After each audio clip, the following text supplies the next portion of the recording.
This podcast is brought to you by PLI, the Practicing Law Institute. PLI is committed to keeping you ever current on the dynamic trends shaping the legal world. Learn more at pli.edu/ftpod.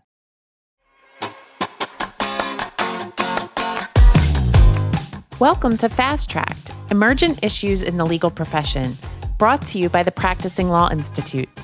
I'm your host, Jen Leonard, founder of Creative Lawyers.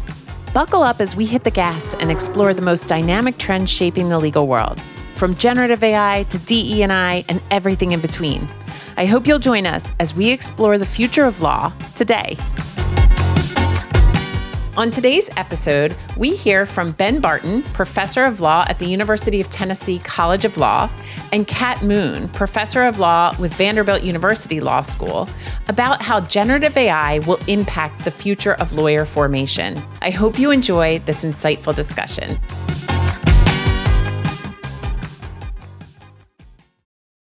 Today, I am thrilled to be joined by two of my favorite thought leaders and legal educators and provocateurs in the space of legal education and the future of law, Ben Barton and Kat Moon. Ben is an author of several books, including Fixing Law Schools, and Kat Moon teaches various courses in her role as a professor at Vanderbilt Law. And she recently became the founding co-director of a new exciting project called VAIL, VAILL, which is the Vanderbilt AI and Law Lab. Welcome to the Fast Tracked podcast, Ben and Kat. It's a pleasure to have you here. Super pleased to be here. I'm a huge fan of Jen and Kat's, so honored. Can't wait to have the conversation. Same. Great. Great. Well, thank you both. We are gathered here today at a really interesting time in the legal profession. The last few years have certainly been a bit intense, full of exciting change, full of challenging change as well. We have just lived through a pandemic that really disrupted the way that we live, work, learn. We're experiencing the most multi-generational workforce in our lifetimes. And of course, most recently, we have dealt with the entry of generative AI into our landscape and thinking about all the implications that Gen AI might have in the legal profession. But I want to start right now asking each of you, and Kat, I'll start with you. What makes you most excited and optimistic about this moment in legal education? I endeavor to remain eternally optimistic. I think optimism has been the only way I've been able to continue on for 2.5 decades now in the legal profession. And I remain optimistic relentlessly. I guess that's a good way to put it. Relentlessly optimistic, in large part because I think we are capable of making the changes that are necessary to rise to the occasion. And for me, the occasion is, how do we really do better, help more people? How do we as legal professionals do what I call make law better? And so this is kind of my relentlessly optimistic focus. And I think this particular moment is really interesting because I'm witnessing folks who I think heretofore, not that they didn't have an interest, but maybe didn't have a motivation to think about how we might innovate to make law better in whatever way is meaningful for them. And I am seeing kind of across the board folks, whether it's fear, possibly fear, but I think more and more curiosity with respect to generative AI, really kind of lifting up their heads and looking around in ways that they maybe haven't before. And I am seeing this firsthand across the spectrum of legal practice. And likewise, I'm getting feedback from people across the legal practice that they see this happening as well. So this makes me even more relentlessly optimistic, combined with the fact that I think this particular technology hopefully has the capacity to make a more meaningful difference in how we can better serve people and better scale legal services delivery than anything we've seen in the past.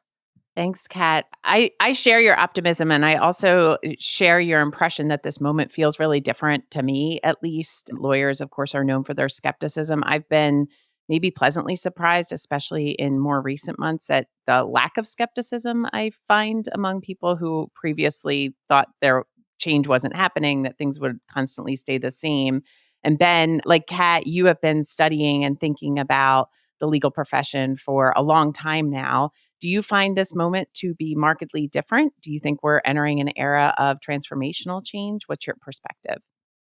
Yeah, so I think there's equal reasons for optimism and pessimism, and I'll start with law schools. So on the optimistic side, law schools have gone through a searing last 10 to 15 years. I mean, the 2013 to 2020 period, 21 different ABA accredited law schools end up on probation from the ABA, and 13 different ABA law schools closed over that period. That's how bad the market for law schools was during that time. The good news is, by the numbers, American law schools are the healthiest they've basically been since the 1970s or maybe since the 1950s. I mean, the graduation numbers are really good, the bar passage numbers are improving, and the placement numbers, which basically, from my point of view, I always look at it from the student's point of view. You want to graduate, pass the bar, and get a job that requires a law degree. And on those three measures, which is the bottom line, we're doing great. And if you do it by debt numbers, even the debt numbers are improving. So just sort of the bottom line look at law schools is great. The pessimism case for law schools is also kind of sort of the pessimism case for all big legal groups, including law firms, et cetera, is that they're basically very, very, very risk averse, very and stodgy and old school. And in terms of change, fundamental change at law schools, there's always a case for pessimism. It's not like today is special. There was a case for pessimism of big change 10 years ago, 20 years ago, 50 years ago, et cetera. Yeah, absolutely. It is very, very difficult to make change in the law school landscape. And I'm going to come back to Kat's note of optimism, but turn it on its head a little bit and ask you, Kat, what you think could be the impediment to taking advantage of this moment in law schools to think differently about how to make law better. In what ways do we need to be mindful of Ben's point about risk aversion and reluctance to change and use that to really inform and drive change in the law schools? Well, ultimately, the change needs to be systemic, and systemic change is very, very hard, maybe in some instances impossible. So it's one thing to tweak around the edges. And, for instance, I've been teaching courses focused on innovating the delivery of legal services since 2017. And my school's been offering them in a very organized way since 2016. And our structure is pretty much identical to how it was before we started teaching, right? So we are kind of adjusting things around the edges, but is it having any systemic impact in really changing how we deliver legal education services? And I think this is the case, across legal education in the US. We have a system that was designed and implemented in the Second Industrial Revolution, a time which ended more than 100 years ago. And we now are in the Fourth Industrial Revolution. So I do remain optimistic generally. Am I pessimistic as to our ability to really make systemic change that might ultimately make transformative difference? I think you used the word transformative earlier in the conversation, Jen. I really don't know. I don't have a crystal ball. And I guess I have a little bit of trouble imagining what that might actually look like. I have lots of ideas, as does Ben, because he's articulated them much more fluently in in his books. So I don't really know what that looks like. Again, I think I point to the current moment with generative AI bursting on the scene as perhaps an opportunity to really address mindsets and a willingness to change in a way that we just haven't seen until now. But I certainly would defer to Ben in looking at the overall systemic structure and thinking about what truly transformative change might look like. But I'm still going to maintain my relentless optimism. First of all, I love that answer. And I'll just note, I always think of it like as if you've got like circular walls on a sandcastle. And there's the inner sanctum of the sandcastle is the part that's going to be most resistant to change, has least incentive to change, has the most barriers to change. And basically, I mean, Kat can disagree. I think law schools are that for reasons that I can explain in a second. And then you have sort of the practice of law, American licensed lawyers, and they're much closer to the ocean. and the water bulimia is lapping up on their walls, they still are trying really hard to resist change. And then you have the outside of the castle, which is all of the non-legal tech stuff that's going on, LegalZoom, Rocket Lawyer, Avo. There's so many really radical, like huge difference-making changes outside of the sandcastle. And that's only going to keep going. And I actually have a strong case for optimism for that. Like, I know Kat is with me on this. We're both big access to justice people. And we're both big believers that there is a significant, chronic, worsening access to justice crisis in this country. And those non-lawyer technology answers are just going to get better and better and better and are just going to reach more Americans and help everybody. And at some point, I'll make my optimistic case that this can actually help the legal profession as well. Like, there's a version of this where it works out for everybody. And I'm going to come back to the point that you just raised, Ben, in a little bit when we talk about access to justice and why this moment might be different. But I would love to dig into some of your research that went into your book, Fixing Law Schools. I had been teaching law firm business models for, I think, about 4 years before somebody handed your book to me. And it just completely changed the way I think about everything. And I think that probably like many lawyers, I had no understanding of why legal education and law practice were designed the way that they were, and which parts of that design stay with us today that might be surprising and out of step with the way that we currently learn and practice, and which parts actually go to the strength and the heart of legal education. So I'd love to hear a little bit from you about some hallmarks of legal education that might surprise listeners from a design standpoint that you learned about in your research. Well, first, that's super nice of you to say. Second, one of the things that's notable about American law schools is the least likable, worst design features are on purpose and they're at the heart of the institution. They're the reason why the institution exists. It's the literal, not a bug, it's a feature going all the way back. So the easiest place to start is the mid-19th century in Jacksonian democracy. And so here you have an almost unregulated legal profession. You have 18 states where any literate American can show up in court and represent somebody else. And so you have a wide open access to different types of legal services.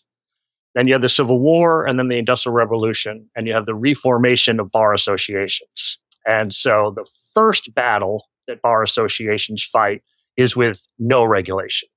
So they try and bring back apprenticeship. They want to have an actual real bar exam. They want to have a real way to get into the practice. As they start winning that war, then they transition because you need so many lawyers in the Industrial Revolution. Apprenticeship is just not a workable model. So then you have the battle of law schools versus apprenticeships. And so this is part of the reason why American law schools are so academic-based and not practice-based. Because if they wanted to make an argument to teach practice law, they would have stayed with apprenticeship. Like, there's no doubt, there's no way that a law school is going to be better than an apprenticeship at the nuts and bolts of practicing law. So they had to make the case that an academic approach was better. So that's part of the reason why it's so academic looking. And then there's a second wave battle, which is between the night schools, YMCA law schools, short, very practical law schools run by practicing lawyers and judges, basically that were half bar exam review and half teaching people how to practice law. And they were a lot cheaper and they were a lot shorter. They were run at night. A bunch of immigrants, people who had regularly been held out of the profession were taking these. So then you have the second wave battle between the Harvard Langdell approach, basically the approach we have now, fancy law schools with full law libraries treated as if they're academic institutions, academic units on a campus, versus this much more practical approach. So again, it's not only that it has to be a school rather than an apprenticeship, it's that it has to be a particular type of school, staffed by academic faculty who write law review articles, and not only staffed by it, but run by it. Because since that's the most important thing that's true about a law school, then you're going to put the experts in that in charge. And that's part of the reasons why law schools are just so brutally resistant to change, is that they're run by faculties. Bless their hearts. I'm a member of one of these faculties. But they have their own incentive structures, and those incentive structures do not often align with teaching people more how to practice law or being more nuts and bolts. It's a sort of kind of ivory tower and academic and run by ivory tower academics. And that's all on purpose. That's not only like a mistake, that's the heart of it. That's the beginning of it. And it's just going to be super hard to change that. Do you do you think, Ben, that most law school faculty are aware of the history of law schools, or is it just the structure that they came into and It's it's what much they more know? that it's the structure that they came into. And having taught at a couple different places and presented this material all over the country, when you challenge law school faculty on the idea that they shouldn't be running the entire institution themselves, they're just gobsmacked and appalled at the suggestion that someone other than The them nerve, Ben. should be running these institutions. And again, if you want to be kind of generous about it, they are actually the experts. We are the people who sit in this building. That being said, and I won't speak for Vanderbilt, but I'm happy to speak for Tennessee and other places where I've gone. It's just super hard to make any big changes. It's not that the incentive structure is all wrong. And then, of course, it's just these are all naturally conservative, small c conservative people, regardless. Yeah, and the reason that I loved your book and learning about the history is once you are sort of aware of it, or once you've had your curiosity piqued, you sort of see it everywhere, Totally. right? So Yep. I didn't understand I often wondered why we have such huge physical law libraries Yep. still in the 21st century, but there's a reason for that, right? Yep.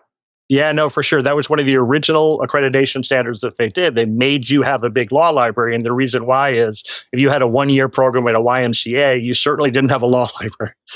So that was a critical thing to creating these, big academic looking institutions, all of them as if they are literally all models on Harvard in 1880. So that's what they're trying to recreate in 200 ABA accredited law schools across the country.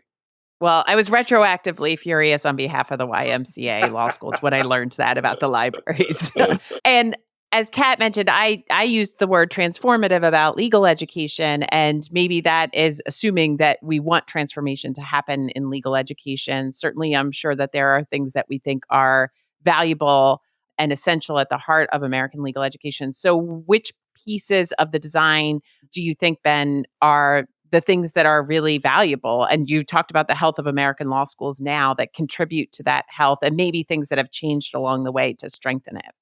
Yeah, so I'm a big fan of the first year of American law schools. It's a controversial take, actually. But I think teaching the whole idea of teaching people to think like lawyers and reading cases and reading statutes and trying to figure out what judges are doing is a super valuable skill.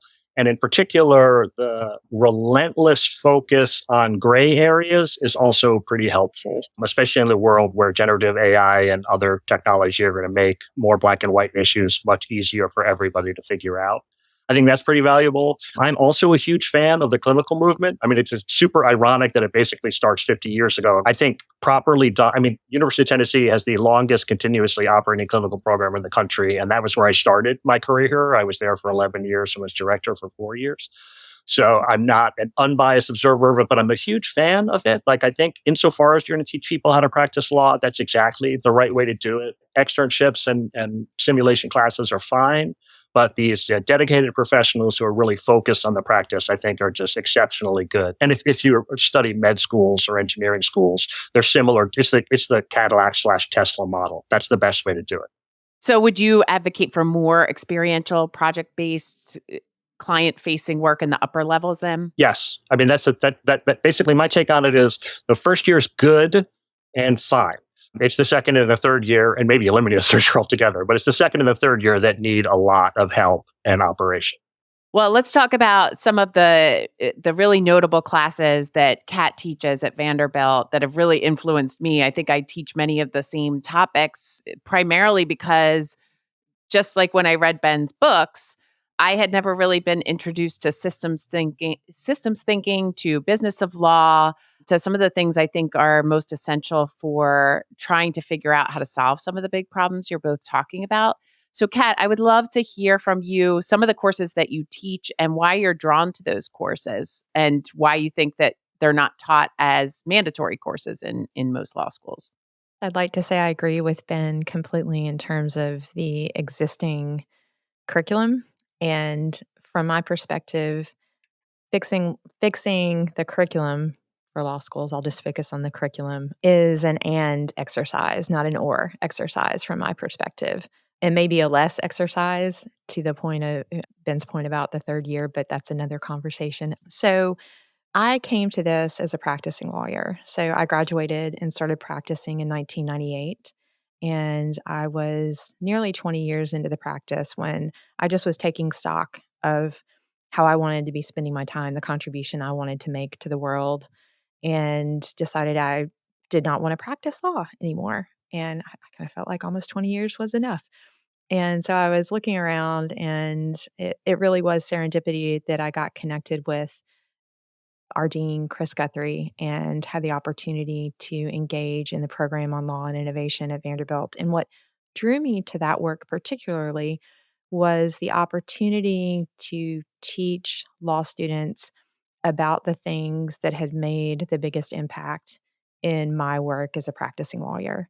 So everything that I teach is rooted in my experience in the practice and understanding that these ideas, these tools, these methods, most certainly the mindset, made a tremendous difference for me in how I was able to serve clients, contribute to the profession, contribute to making law better, and frankly, as an individual, thrive as opposed to not thrive, which a lot of people don't thrive in the practice of law. So all of these things were kind of rolled up in my desire to figure out a way to bring these things into the law school curriculum. And the program on law and innovation, Poly, gave me a runway to do that. And I've been given a lot of latitude to experiment and try things. And that really has, I think, given me the opportunity to bring all of these things together in a very feedback driven way as well, because I was practicing, I would say in 2015 when I'm practicing it, and I'm exposed with my clients to, first of all, let me say, I represented a lot of creative organizations. So I worked with software developers, with graphic designers, with people who, for instance, use tools like project management in order to get their work done. And so a lot of my experience was simply being exposed to these ways of working that were clearly very replicable and had utility in the delivery of legal services. So I simply started doing my work differently based on what I was learning from my clients. And so getting all this experience, learning about human-centered design, for example, I know, Jen, that is a topic, an area that we both share a great interest and curiosity and passion, and I think Ben as well. I've just realized bringing all this into the law school curriculum made incredible sense. And as I said in response to an earlier query, like really those things still exist kind of around the edges. So I have 24 students in my human centered design course, legal problem solving. We have about 150 students in each of the three classes at Vanderbilt. So I'm only touching a very small percentage of students with those classes. So it's very much around the edges, but it's the work I can do where I am. Like I'm very big on I do what I can where I am with what I have. And it's been really interesting to each semester introduce a new course that fits within the program on law and innovation. I'm happy to talk a little bit more about what kind of the range of those are. But it's been a very organic and natural evolution, and one that I hope is also very responsive to the times in which we live. So, like you, I introduced a generative AI and law practice course this semester, and that actually was kind of on the books and happening before we even launched the AI Law Lab, Vail.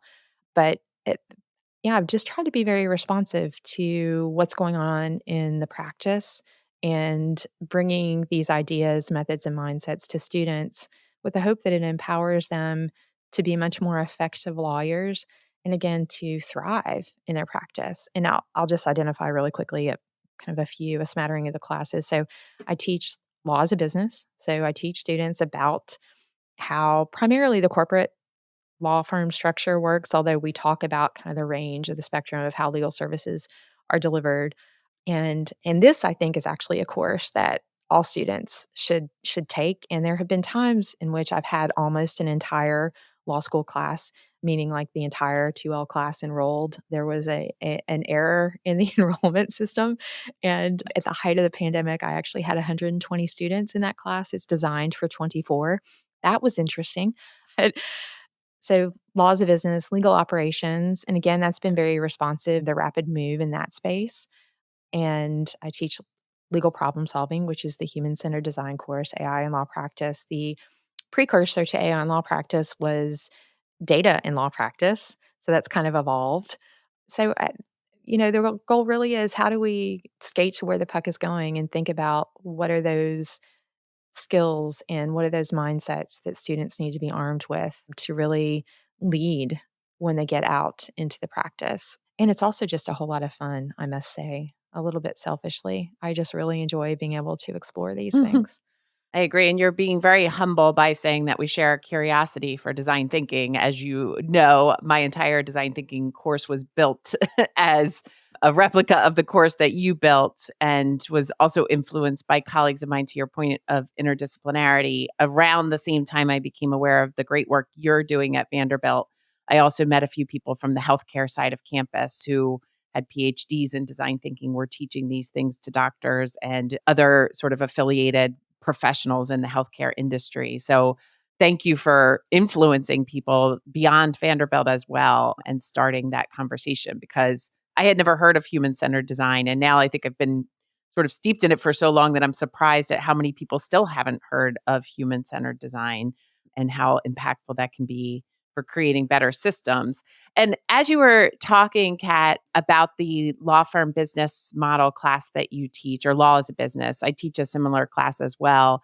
And I'm curious from both of you, and maybe I'll come to Ben, and then I'd love to hear your thoughts, Kat, how important you think context and experience is for creating impactful learning. And the reason that I ask is because I frequently have guests to that class who are from law firms. And they'll always say the same thing. I wish that I had had this class when I was in law school.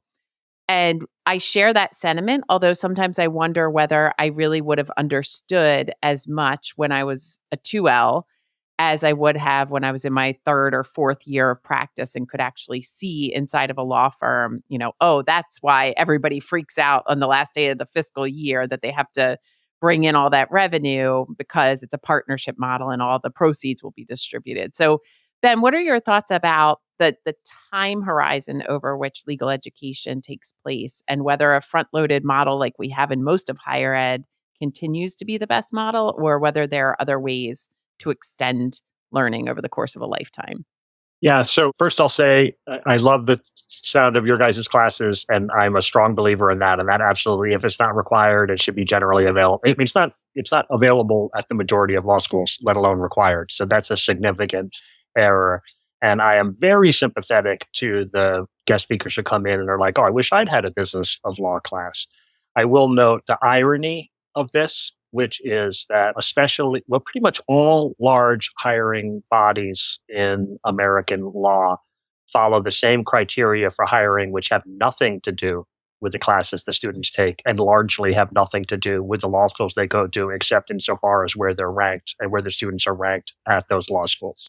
So you will frequently hear, and this is a great frustration to me, you'll hear from alums who are like, oh, I wish, like if only the law school would teach more practice, or if only the students can't write now, if only the law schools could teach the students to write.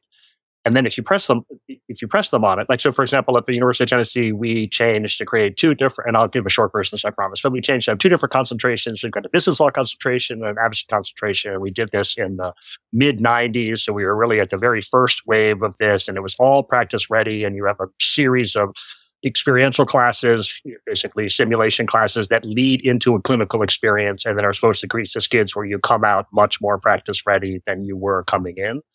And when I got here in 2001, basically 2/3 of the class was taking this. Half of the class was doing advocacy, and another 6 of the class was doing the business concentration. And our hiring numbers didn't change at all. Not at all. Basically, the top 15 to 20% of the class got jobs at firms, and the rest of the class skirted out to hang up a shingle or join a small firm or work at a DA's office. And disappointingly, even in a state like Tennessee, Like the attorney general's office at the state level is like, oh, we only we would only interview people at this part of the class, and I'm like, why? Why would you possibly do that? Have you even looked at the people who work in your office? Because I promise you that the best trial attorneys in your office are not necessarily the people who finish in the top 10% of their class. Like, we just don't measure that skill at all in the top 10% of the class conversation. So anyhow, I just say that to express my frustration for this. Like, insofar as legal employers want to see something different from law schools, they put your money where your mouth is and hire people who reflect that. That will incentivize law schools. Law schools don't have much incentive to change if you're like, yeah, we would like this, that, and the other, but all we care about is GPA and ranking. Yeah. Like, it's just not helpful. And why do you think it is? Is it just risk aversion and it's just an easy metric to sort of look to for a proxy for quality of candidate? Yeah, so I love this question. Thank you. And I'll be super curious to hear what Kat has to say too, because I mean, this is a core question to my research and my life that I think about all the time. Dude, I actually think that it is strongly related to stare decisis and the nature of American law and the nature of American lawyers. Like, from the very, first of all, we draw a risk averse group of people. If you look at the types of people who go to law school instead of to business school, you just naturally get more risk averse people coming to law school. And then once we're here, we just beat risk aversion into them. And the stare decisis system, bless its heart, is just completely based around looking at the past and applying it to the future. The answer to every new question is, what did we do in the past? And that has really foundational results in terms of the way people think about it. So it's like Bill Henderson's work on this is fantastic, especially he's got a lot more work on the big law firm side. But I mean, I can tell you, working at a state school in a state like Tennessee, it's true at government hiring. It's really true all the way down the line, the way people hire. And there's a deep disconnect between the skills that succeed in practice and our hiring criteria. And there's, as far as I can tell, no change of that, even with, data showing that we need to change this. And by the way, it's also true for law school admissions. I mean, law school admissions are the same exact thing. It's like we can't help ourselves.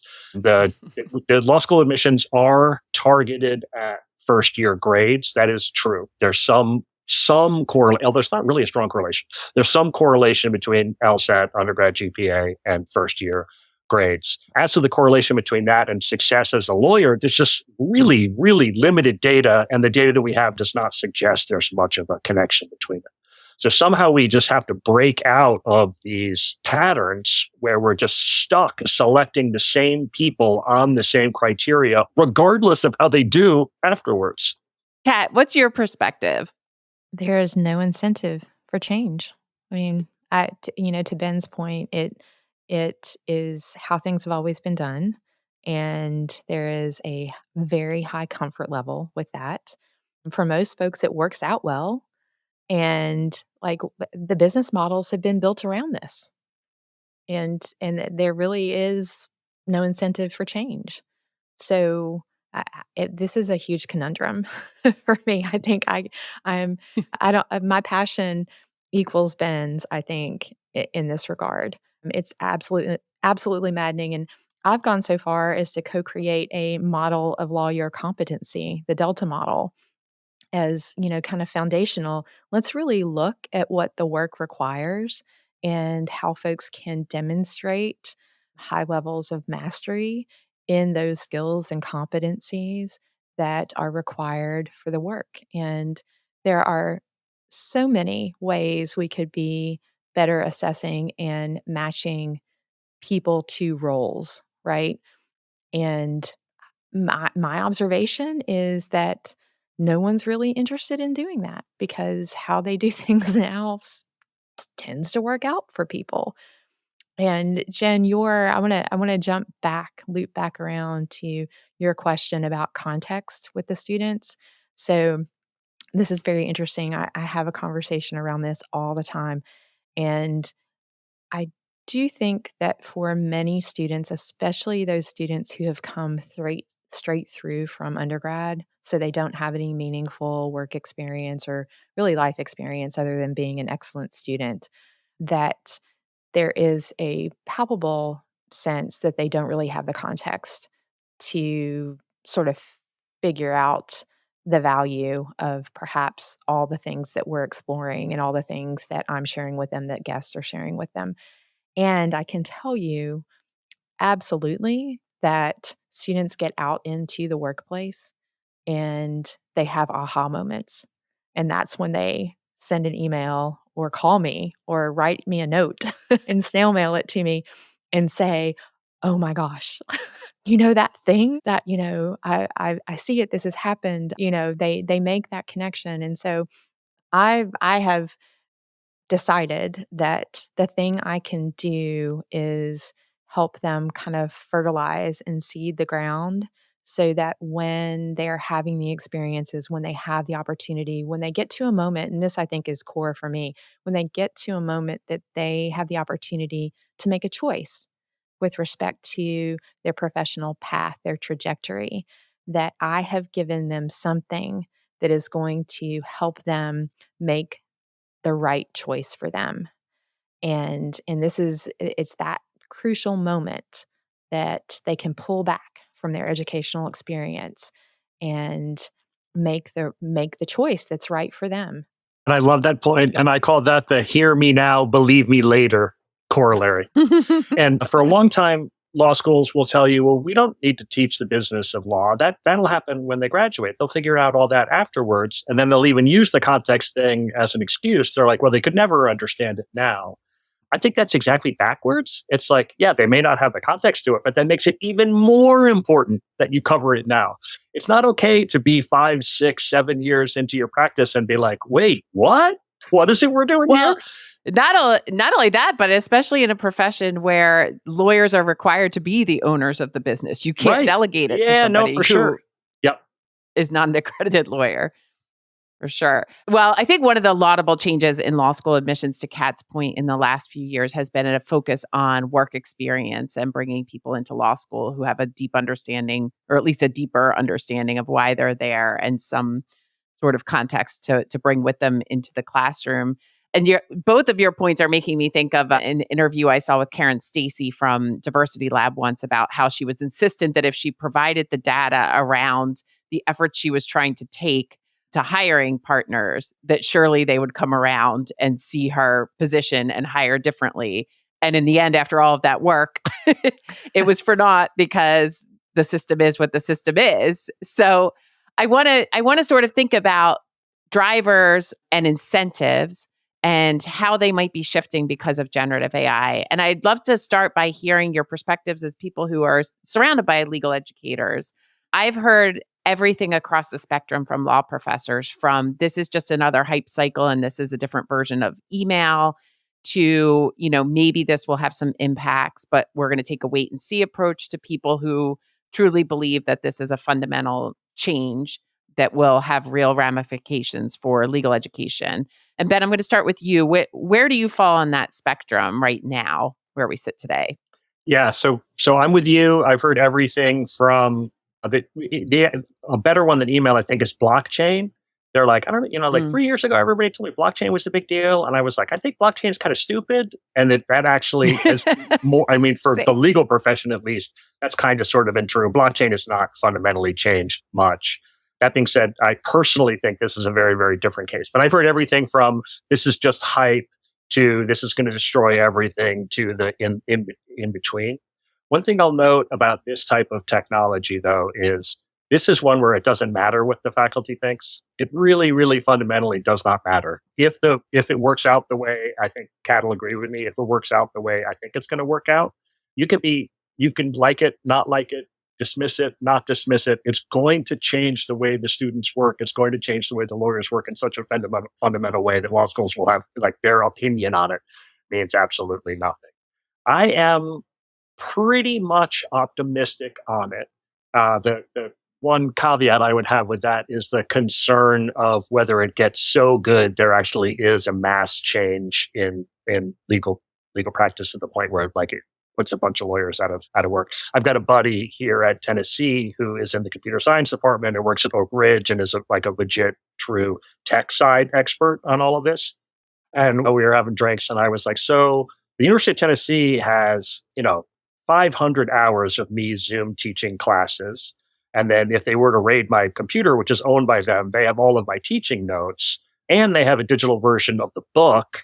couldn't they just create a digital Ben Barton really pretty quickly that wouldn't be quite as good as I am, but would definitely be a median version of me and a whole heck of a lot cheaper?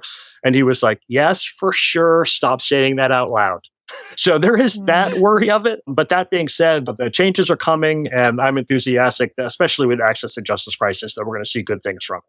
Yeah, and I will just build on your point about blockchain. To me, just as a person observing the world, not a technologist, the difference for me between blockchain and generative AI is I went to so many panels and discussions about blockchain, but nobody could actually tell me where I could find it.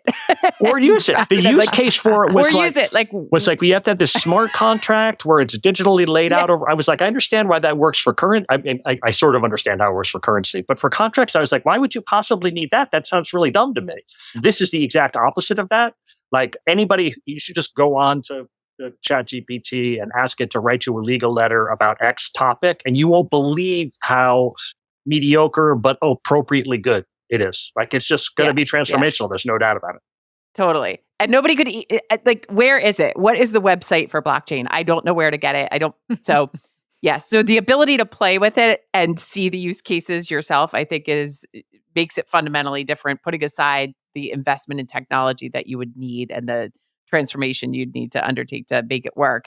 And Kat, I'd love to hear about the program that you recently co-founded at Vanderbilt. So the new program is called VAIL, Vanderbilt Artificial Intelligence Law Lab. And tell us about it. What are the goals? What are you focused on? What's the manifestation of your work? And what do you see in the short term as its future? Jen, thank you for asking. And before I respond, I just want to say Ben's observation about law schools and how faculty react to generative AI deserves a mic drop, because true, it's what happens is going to happen, and our opinion about it is completely irrelevant. The question is, what are we going to do about it? And are we going to choose to be proactive, which is highly unusual, to earlier points about stare decisis and always looking to the past to decide how we're going to move forward in the future. I think this time we're in demands a different kind of response, frankly. And so much more proactive than reactive. And this is, what I tell my students. It is what I tell faculty who are interested in listening, lawyers, anyone interested in these issues. Like, we have this really fundamental opportunity to help shape how this happens in a way that could make a tremendous difference for all of us, right? And that requires proactivity at a level that I don't think we've ever experienced before. And it requires some different mindsets. And all of that is the impetus behind the lab. So I will say, certainly the credit goes to our dean, Chris Guthrie, for recognizing that this is a unique moment, a unique opportunity. And this also fits within the larger Vanderbilt University institutional approach, and really looking at generative AI as this incredible opportunity. And so, how do we engage and help shape what the future looks like instead of sitting back and reacting to what happens to us, right? How can we be actors instead of just simply responders to what is happening? And so this came together very quickly when ChatGPT really jumped in its capacity to do things meaningfully that could potentially have impact on how lawyers work, on how we deliver legal services. My colleague, who is also the founding co-director with me, Mark Williams, who is in our law library, the two of us got together and really thought about, okay, how can we put some resources together quickly for students, for faculty? What does this look like? And because I say we're building this rocket ship as we're flying it, right? Because we're all just learning new things every day about how all of this is working, and it's changing daily. So we, at the dean's invitation, put together some workshops for faculty, for students.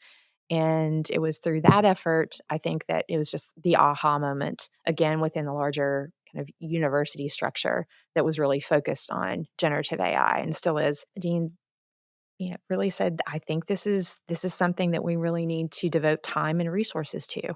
How can I support you? And fast forward just a few months later, we are launching the Vanderbilt AI Law Lab. And it really is just a giant experiment. Again, we are building this rocket ship as we launch and fly it. And, the word lab, chosen very intentionally. We are exploring, we are experimenting. And I think primarily we are creating a safe space. And I saw an interesting reference to a phrase, a brave space. So we want to create a brave space so folks come into this space and have courage to try things that wouldn't necessarily be appropriate, acceptable in a more traditional setting, especially in a law school. And while there are labs in a handful of schools around the country and folks there are doing amazing things, this is still a very unique method of learning in a legal education setting. And so we're figuring that out as we go along as well, what it looks like, what our goals are, how we're going to operate, what we're going to do. I think at the core of it is this notion that while we want to solve problems, and that's what innovation is about, right? Finding new ways to solve problems, and we have a lot of intractable problems in the legal profession, in our systems of justice. But if we're trying to solve problems, human-centered design tells us first to just dig really deeply into the problem. Get to know that problem from the perspective of the people experiencing it as well as you possibly can. And from that, you go forth and identify potential solutions and prototype and figure out what's going to work really well. I think generative AI is this interesting potential solution that is actually bringing us to meet somewhere in the middle.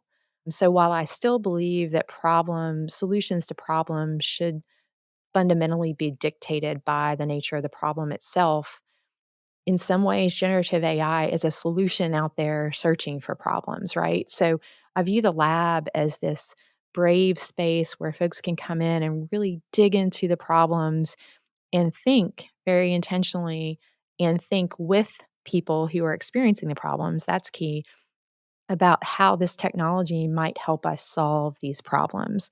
So I think that's at the core of it. It is primarily an opportunity for students to experiment and explore and really practice these mindsets of human centered design, practice these processes, learn the tools, and ultimately, we're hopeful, create some solutions that will have some meaning and value to people out in the world who are experiencing legal problems.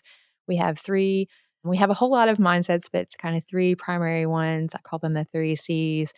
Curiosity. So really digging into, I have to quote Mary Oliver because I quote this, I think, every time I have a conversation about these things. How do we live in the open-mindedness of not knowing enough about anything? And that can be a real challenge for lawyers who are trained to be experts and to be the smartest people in the room. And really, we're ethically obligated to do all those things, right? And so living in the open-mindedness of not knowing enough about anything and really wanting to understand from a place of intellectual curiosity rather than a place of fear. Then creativity. How do we say we're not going to just look in the rearview mirror to try to solve problems anymore? We're going to acknowledge when that simply doesn't work. And so we're going to think about new and creative ways to solve problems. And finally is collaboration. And Jen, you referenced your collaboration with folks at Penn in healthcare and medicine who were using these tools to do really interesting, important work and how you've learned from them. Likewise, I've done the same thing at Vanderbilt. I'm actually technically on the radiology faculty at Vanderbilt University Medical Center. No, I have no medical training. But the reason that connection happened is because folks in that department were very interested in how they can use human-centered design to do their work better.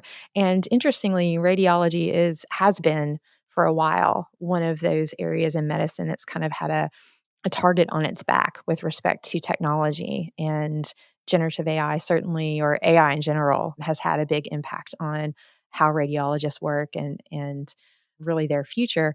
And so our department really was embracing, like, let's collaborate with the technology. How can we really collaborate so that it becomes our superpower, right? So that's an important part of the lab as well. We want to collaborate across disciplines, collaborate with people who are experiencing the problems that we're trying to help them solve, and also collaborate meaningfully with the technology so that it becomes a superpower for us. It really empowers us to do things that without it, we simply couldn't do. And I think that's the most exciting aspect of this time we're in right now. Like, this could propel us to take a leap that heretofore we just couldn't see making. And so hopefully the lab is that space that some little something like that can happen. But I don't know. We're exploring, we're experimenting. I don't know what's going to happen. More questions than answers, certainly. That's awesome. It's so exciting. And I wrote down, you talked about the 3 C's. I wrote down 2 L's while you were talking. One is leadership. You talked about your dean, and I think leadership is always essential, but I think in the next few years, leadership will be probably the primary ingredient to determining who responds to this well and who doesn't. And I think we'll see a big divide among the organizations that are willing to lead here and the ones that aren't. And the other one that I wrote down is learning. I think this moment is so cool because if you like to learn, there's never been a time like this where there are no experts yet in all the different multifaceted ways that this is going to unfold. And you get to really sit in the driver's seat and, like you're saying, Kat, try some things and see what works and see what you learn as a result. So I'm sort of stunned when people aren't that interested in it or don't find it fascinating, because I think it's just endlessly fascinating. And I know both of you are passionate about the civil justice crisis and trying to find solutions to it. And I think, I won't speak on your behalf, but I think lawyers have really not lived up to our obligations to society in designing better ways to help most people who are navigating this process and these systems on their own. And so, Ben, I'd love to hear from you why you think generative AI could actually unlock new ways to really tackle the civil justice crisis, whether lawyers like it or not, Yeah. or whether we're involved or not. Yeah, I love And what is our role? I love this question. I'll take a step back and talk a little bit about the crisis itself and then the technology up to now and then the generative AI part of it. So the access to justice crisis basically kind of sort of starts in the 60s or 70s, depending on how you want to count it, and then just continuously gets worse. And there's a great irony to it. So, and by what do we mean by access to justice crisis? Gillian Hadfield calls it a law-thick world, a law-thick country. We live in a country where law and legal process type things control so many aspects of our lives. And frequently, this requires access to either legal work or legal opinions or some combination of these things. And as that has become more prevalent, at the same time, it's become more expensive and less available. And so you have this like huge explosion. The easiest way to see the access to justice crisis is to see what we call the pro se legal crisis, which is the number of people who appear in court without a lawyer facing very, very, very serious things. And like if you go to a family court in the United States, you'll see that 2/3 of the people, 3/4 of the people are appearing without a lawyer. And it includes, child custody questions, divorce questions, all of these things. Eviction cases, 90% of the people are appearing without a lawyer and they're going to lose their home. That's the foreclosure crisis in 2008 was like this as well. So you have all of these people who are facing very, very, very serious things who just can't afford a lawyer, can't get work from a lawyer. Some of them can try at legal aid, but again, legal aid is underfunded and buried alive under clients. They can only actually help 50% of the people who come to them. And even those people frequently get very limited. And this is a bless their heart situation. Like, I'm not criticizing legal aid, believe me. They're underfunded and understaffed, and there's only so much that they can do. So it's a really significant problem. And then to me, it's like a core American problem. Like, how are we going to have just faith in the rule of law and justice when you show up you do show up at the debt collection court in Knoxville, Tennessee, once a week in the sessions court, and you just watch a parade of people who are getting default judgments for medical care. You're like, what is going on in this country? Like, this is a disaster. We're going to bankrupt all of these people because they had a heart attack. Like, it's just so bad. And also in terms of whether there's any true justice going on in those courts. And again, I'm not blaming the judges. I'm kind of sort of blaming the plaintiff side people, the collection people. But again, I'm not really blaming them. It's the system. So we desperately need help with it. Okay. So the first thing that happens is this first wave of LegalZoom and Rocket Lawyer, which are not complicated on the tech side. They are not generative AI. They're rules-based AI if you want to use AI at all. It's really, really simple programming tools, but it does give people the opportunity to do basically everything that doesn't appear in court online much cheaper. And that's actually a significant benefit to everybody who's not a lawyer in America, basically. If everybody in America had a will, that would be fantastic news. If everybody in America could work up, like object to their debt collection things, that would be fantastic news. And those companies make that possible. The generative AI thing is actually really helpful, though, to me, because one of the arguments I've really been pushing is that lawyers should not fear technology, they should embrace it. And the reason why is a huge chunk of the access to justice crisis, if not the entire thing, we have a lot of lawyers in this country. And a lot of them are struggling. If you talk to somebody who's in the solo practitioner part of the market, that is a dog eat dog, brutally competitive part of the market. And it's because they charge too much because they do each case individually. Well, technology lets you not do that, basically, especially generative AI. We're going to be able to push out much more work, much less expensively. The price to all of this goes down. Lawyers serve more clients, charge less, but weirdly can earn more because of the technology. As this rolls out, I'm very hopeful to even enthusiastic that this can be the case. And I think you'll both agree with me. Generative AI has the chance to be just write a really okay first draft of almost anything. And when I say almost anything, I mean a complaint, I mean a brief, I mean a legal letter. All of these things, they're not great. But dude, listen, if you've been out here in this market, in particular, like I clerked for a federal judge and had to read some of the pro se criminal stuff or some of the pro se civil rights stuff, generative AI can raise the floor on that to a massive extent. And insofar as you have lawyers doing second drafts rather than first drafts, just think of all the extra work that can be done, all the extra clients that can be served, all the different people who can have the legal help that they desperately need. That's great. And I've heard from judges, more cutting edge progressive judges, who are really excited about how this can expedite and make more efficient the work happening in their chambers so that they can process more cases, do it more quickly, administer justice better. Kat, anything to add to the great thoughts Ben had? I agree completely. I think that the technology, again, is a superpower for lawyers who choose to wield it, and it can help them scale who they help and how they help them. I mean, the bottom line is, even if we leveraged every single licensed lawyer in the US, it's a little like three point some odd million, little under 4 million licensed lawyers.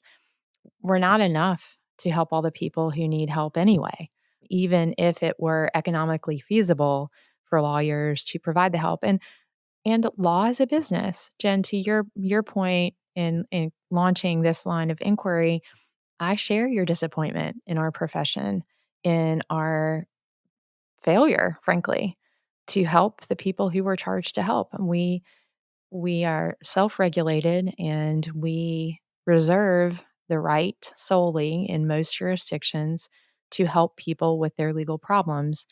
And yet we do not have to help anyone. As a result, most people, most just regular people in this country who have a legal problem get no meaningful help from a lawyer. And to me, this is a failure that should be so deeply troubling and embarrassing to our profession that it really boggles my mind. And I have a conversation daily with lawyers who are completely unaware that so few people, like if you look at the stark numbers, they understand that most people can't afford a lawyer, but really just are abject failure to serve people. So I think that this is a fundamental motivation. Like, even if it, and I agree with Ben, this I think does give an opportunity to a whole layer of lawyers as professionals out there with their own small businesses and solos and in small firms. And again, it is very, very competitive. I think that this gives them superpowers to really differentiate themselves and make a very viable financial model for delivering legal services to what Bill Henderson calls the people sector. And these are the people we're failing to serve. You know, the vast majority of money earned by practicing lawyers is earned by folks who serve corporations. So what about the people? So we're failing there. And so if technology can help us meet that ethical obligation, then from my perspective, we have an obligation an absolute obligation to do what we can to meet that obligation. And further, they're going to be the legal Zooms of generative AI. They're going to be people, they're going to be companies, not lawyers, not owned by lawyers, not created by lawyers, that are going to come with this technology and try to solve the problem. And again, this is a choice we have. Do we want to be proactive and participate in solving these problems? Or are we going to sit back and use UPL as a way to try to keep people who aren't lawyers from helping all these people, experiencing legal problems, get meaningful solutions? And I'll finally say, to a point Ben made earlier about our law thick country, law is really the operating system for our society, the rule of law. And fundamentally, how we empower people to help themselves, I think, is key to the continued success of our democracy. And so I think the stakes are very high for our profession in the choices we make in this moment. But frankly, I think they're even higher for the very structure of our democracy. I don't think there could be a more urgent need. And lawyers are uniquely positioned to lead us in a direction that is going to support the thriving of our operating system and of our democracy. And so we have some really important choices to make. And this is the fundamental reason I believe that the choices, making the right choices, making good choices, starts with a basic understanding of the technology and what it can do. And so I think, Jen, this is why you and I teach AI in law practice, right? Because we understand that we are giving our students these fundamental tools, and with the hope that they are going to go out into the world and lead us in the right direction. That is my overriding hope. And I'm optimistic, relentlessly optimistic. I'll climb off of my soapbox. It's the now. perfect and essential. No, it's the essential note to end on for an audience full of lawyers. It's a fantastic call to action for the profession. And I know that both of you share my optimism as well. I mean, having only taught this for one semester, I was blown away at how creative, at how enthusiastic, and how eager the students are to really learn about this. And that gives me tremendous hope, because we can produce new generations of people who are not relying on stare decisis, as Ben said. They are blazing new trails. And go ahead, Kat. Well, I was just going to say, our students have beginner's minds. And this is a fundamental human-centered design mindset. Like, they are not yet programmed to believe that the way we've already always done it, even though we've been teaching them that. Like, there's this moment, right? Their brains are still plastic enough that they have that fertile beginner's mind. And I think that's how the change happens.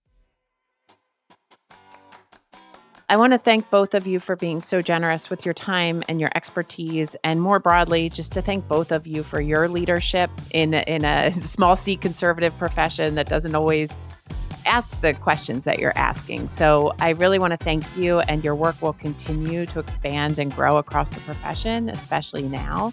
And so our audience is really grateful to you for sharing your thoughts. And we'll look forward to touching back with you to see how our predictions play out for the next few years.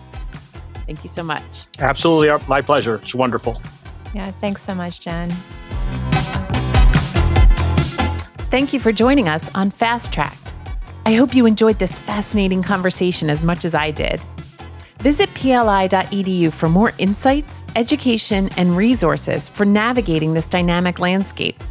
And until next time, stay curious and stay adaptable as we work together to chart a course into an exciting future.